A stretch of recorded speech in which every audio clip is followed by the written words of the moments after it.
మీ మోకాల నొప్పులకు ఎటువంటి సర్జరీ లేకుండా ఎపియాన్ పెయిన్ క్లినిక్ అందిస్తున్న అత్యాధునిక చికిత్స. ఇంకోటి మనకు పల్లెల్లో పూర్వకాలంలో ఈ గంజి మనం అన్నము ఇది నీళ్లు వేసి పల్లెల్లో చాలామంది మన ఇప్పుడు పని చేసేవాళ్ళు గంజి తాగేవాళ్ళు. అది చాలా చాలా హెల్తీ. చాలామందికి తెలియదు, మనం అనుకుంటాము ఇప్పుడు గంజి తాగేది ఏందని, బట్ అది కూడా ఫర్మెంటేషన్ వల్ల ప్రోబయాటిక్ చాలా బాగా వస్తుంది, చాలా హెల్తీ కూడా. దానివల్ల రైసు మనం మామూలుగా ఫ్రెష్గా చేసుకొని తినడానికి, అది పాతబడిన తర్వాత తినడానికి చాలా తేడా. సద్దన్నం అంటారు కదా, సద్దన్నంతో ఇంకా ఎక్కువ బెనిఫిట్స్ ఉన్నాయి. దాంతో లో గ్లైసిమిక్ ఇండెక్స్ అంటాం. ఇప్పుడు మనం షుగర్ ఉన్నా లేకపోయినా, బరువు పెరిగే వాళ్ళైనా కానీ బరువు తగ్గాలన్నా సద్దన్నము ఇంకా బెస్ట్. ఎందుకంటే సద్దన్నం అయ్యేటప్పటికి ఫ్రెష్గా ఉన్నప్పుడు గ్లైసిమిక్ ఇండెక్స్ అనేది ఎక్కువ ఉంటుంది, అంటే తింటానే బ్లడ్ షుగర్ టక్కన పైకి వెళ్ళిపోతుంది అనమాట. అదే కొంచెం సద్దన్నం అయినప్పటికీ అది కొంచెం స్టార్చ్గా ఫామ్ అవుతుంది, అందుకు ఎక్కువ చాలా స్లోగా అబ్జర్వ్ అవుతుంది అనమాట స్టమక్లో. దానివల్ల ఏమవుతుంది, బ్లడ్ షుగర్ అంత షూటప్ కాదు. దాంతో మనకు బరువు పెరిగే ఛాన్స్ తక్కువ ఉంటుంది, డయాబెటీస్ కంట్రోల్ అయ్యే ఛాన్స్ ఉంటుంది. సద్దన్నం బెస్ట్. అంటే మీరు అన్నట్టుగా ది బెస్ట్ వరల్డ్లోనే ది బెస్ట్ బ్రేక్ఫాస్ట్ మన Telugu south Indian breakfast is the best. Dosa idli. Dosa idli breakfast కంటే కూడా సద్దన్నం ఇంకా మోర్ హెల్తీ. ఇంకా హెల్తీ, అవును. అంటే రాత్రిపూట అన్నం నిలవన్న అన్నాన్ని పొద్దున నీళ్లు పోసుకొని మజ్జిగ ఏదో పచ్చడి కలుపుకొని తింటాము, ఉల్లిపాయ నంచుకోవడం, పచ్చిమిరపకాయ నంచుకోవడం అనేది మన పల్లెల్లో ఉండేది. అది ఎందుకు బెస్ట్ అంటే, అదే నేను చెప్పినట్లు లో గ్లైసిమిక్ ఇండెక్స్. ఆల్రెడీ సద్దన్నం కాబట్టి లో గ్లైసిమిక్. అదే ఇప్పుడు మనం దోశ ఇడ్లీ చేసుకున్నాం అనుకోండి, వేడిగానే తింటాం. సో అందుకు దాంతో కూడా బ్లడ్ షుగర్ ఎక్కువ అవుతుంది. అందుకే ఇడ్లీ తినడం తప్పు కాదు, డయాబెటీస్ ఉన్నా బరువు తగ్గాలన్నా ఇడ్లీ తినడం తప్పుది కాదు, కానీ తక్కువ తినాలి అంతే. ప్రతి ఒక్కటి కంట్రోల్ చేసుకుని తినాలి. అంటే క్వాంటిటీ ఏమన్నా సజెస్టబుల్ క్వాంటిటీ ఉంటుందా? అంటే వాళ్ళ బరువుని బట్టి, వాళ్ళ యాక్టివిటీని బట్టి. ఇప్పుడు కొంతమంది ఎక్కువ ఎక్సర్సైజ్ చేసే జాబ్ ఉందనుకోండి, ఎక్కువ నడుస్తున్నారు వర్క్లో, అట్లాంటి వాళ్ళు కొంచెం ఎక్కువ తినాలి. అంటే మన క్యాలరీక్ రిక్వైర్మెంట్ అని ఉంటుంది, అది క్యాల్కులేట్ చేసుకోవచ్చు, దాన్ని బట్టి తినాలా. మామూలుగా అయితే ఇప్పుడు 2 లేదా 3 ఇడ్లీలు పొద్దున, 2 దోశలు, జనరల్గా 2-3 ఇడ్లీలు 2 దోశ తినొచ్చా? 2 కలిపి కాదు, ఒక 3 ఇడ్లీలు కానీ 2 దోశలు కానీ, అట్లా 2 ఇడ్లీలు కానీ 1 దోశ కానీ, అంతే. అది కానీ అది కరెక్ట్గా అందరికీ ఒకటే వర్తించదు. ఎందుకంటే మన యాక్టివిటీ లెవెల్, మన బాడీ సైజు, ఏమన్నా మందులు ఏమన్నా తీసుకుంటున్నామా, డయాబెటీస్ ఉందా, ఇవన్నీ దానివల్ల తేడా వస్తుంది. బట్ జనరల్గా అది లంచ్ టైం సార్. లంచ్ టైంలో మెయిన్గా మనము ఆకుకూరలు బాగా వాడాలి, అది చాలా ఇంపార్టెంట్. వెజిటబుల్స్, ఎనీ వెజిటబుల్, ఏ కూరగాయ చెడ్డది మంచిది కాదు. ఈవెన్ మనము బంగాళదుంపలు కూడా ఉన్నాయి. మనం చాలామంది అనుకుంటాము అది చాలా స్టార్చ్, చాలా షుగర్ ఉంటుందని. అది కూడా కంట్రోల్గా తీసుకుంటే అది కూడా మంచిదే. వెజిటబుల్స్ చాలా ఉండాలి. మనం మామూలుగా మన తెలుగు వెజిటబుల్స్ అంటే కూర. సో ఎట్లంటే ఇప్పుడు మనం అన్నము కూర ఉందనుకోండి, మనం అన్నము ఇంత పెట్టుకుని కూర ఇంత పెట్టుకుంటాం.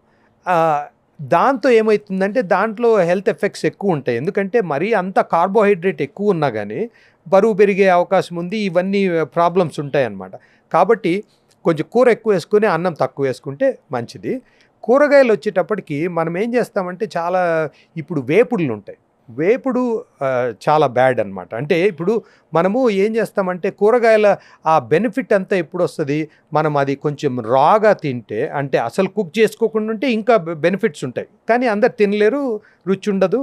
అదంతా ఉడకబెట్టి ఉప్పు కారం వేసుకోవడంలో తప్పు లేదు, కారం ఏం ప్రాబ్లం ఉండదు. ఉప్పు కొంచెం కంట్రోల్ చేసుకోవాలి, ఎందుకంటే ఉప్పుతో ఉండే ప్రాబ్లమ్స్ చాలా ఉంటాయి. ఎస్పెషలీ మనకు హై బీపీ అది ఉందనుకోండి, ఉప్పు చాలా తగ్గించుకోవాలా. లివర్ ప్రాబ్లం ఉన్నా, ఇట్లాంటి హార్ట్ ప్రాబ్లం ఉన్నా ఉప్పు తగ్గించుకోవాలా. కొంచెం ఉప్పు కారము వేసుకుని ఉడికిస్తే సరిపోతుంది. వేపుడు చేయడం వల్ల ఏమవుతుందంటే, మనం మనము కుక్ ఎక్కువ చేయడం వల్ల దాంట్లో ఉండే ఆ విటమిన్స్ కానీ అన్నీ వెళ్ళిపోతాయి అన్నమాట. ఆ బెనిఫిట్స్, ఫైబర్ వెళ్ళిపోతుంది, విటమిన్స్ వెళ్ళిపోతాయి. సో ఆ వేపుడు చేయకుండా, అంటే ఎప్పుడైనా వేపుడు తింటే పర్లేదు, కానీ అన్నీ వేపుడు చేస్తే ఆ వెజిటబుల్స్లో ఉండే బెనిఫిట్ అంతా వెళ్ళిపోతుంది. చాలామంది అనుకుంటారు నేను అన్ని వెజిటబుల్స్ తింటాను, బట్ ఆ వెజిటబుల్స్ ఏ ఫామ్లో తింటున్నారు అనే దాన్ని బట్టి ఉంటుందన్నమాట. కాబట్టి అవి ఉడికించుకుంటే మనకు మధ్యాహ్నం పోర్షన్లో కూరగాయలు, అలాగే పప్పు చాలా ఇంపార్టెంట్, ప్రోటీను. తర్వాత కర్డ్తో ఇంకా చాలా బెనిఫిట్స్ ఉన్నాయి. అది మనం లంచ్కు డిన్నర్కు కర్డ్ తినచ్చు. కర్డ్ ఒక్కటే ఏమంటే మన ఇండియన్స్లో చాలామందికి లాక్టోజ్ ఇంటాలరెన్స్ అని ఉంటుంది. అంటే పాల పదార్థాలు జీర్ణించుకోలేకపోవడం. అది వయసు పెరిగే కొద్దీ ఎక్కువైతూ ఉంటుంది. మనం చిన్నప్పుడు నేను 2 గ్లాసులు మిల్క్ తాగేవన్నీ నాకు ఎప్పుడు ప్రాబ్లం ఉండేది కాదు. ఇప్పుడు ఎందుకు వస్తూ ఉందంటే వయసుతో పాటు ఆ లాక్టేజ్ అని ఒక ఎంజైమ్ ఉంటుందన్నమాట. అది ఆ లెవెల్ తగ్గిపోతూ వస్తుంది మనం వయసు పెరిగే కొద్దీ. ఆ వయసుతో పాటు మనము ఈవెన్ కొంచెం పాలు తాగినా మనకు గ్యాసు, బ్లోటింగు, కడుపు నొప్పి ఇవన్నీ వస్తాయన్నమాట. అట్లా లాక్టోజ్ ఇంటాలరెన్స్ ఉంటే మాత్రం పెరుగు కూడా తగ్గియాల్సి వస్తుంది. అది మనకు తెలిసిపోతుంది. Acidity form అవుతుంటారా? యాసిడ్ కాదు, ఇది డైజెస్టే కాదు. ఈ మన పాల పదార్థాలు ఏవైనా పాలు కానీ ఇప్పుడు పెరుగు, వెన్న, నెయ్యి అన్నీ.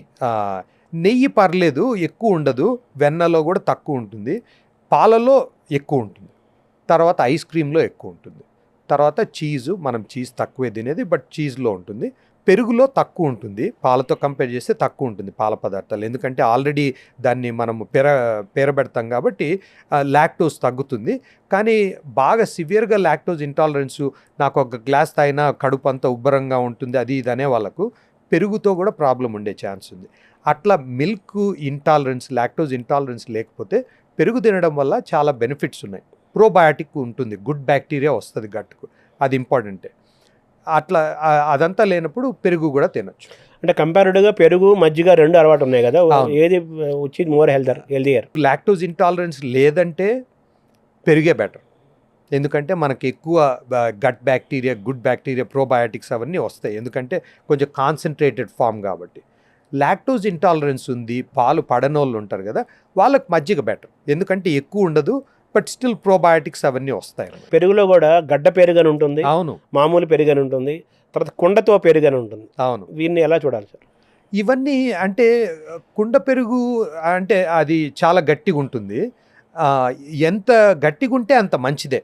అది దాంట్లో ఎక్కువ ప్రోబయాటిక్స్ ఉంటాయి కాబట్టి గడ్డ పెరుగు కానీ కుండ పెరుగు కానీ మంచిది. లాక్టోజ్ ఇంటాలరెన్స్ ఉంటే మజ్జిగ చేసుకోవచ్చు దాంతో. కానీ ఏ పెరుగైనా దానికి ఉండే బెనిఫిట్స్ దానికి ఉంటాయి.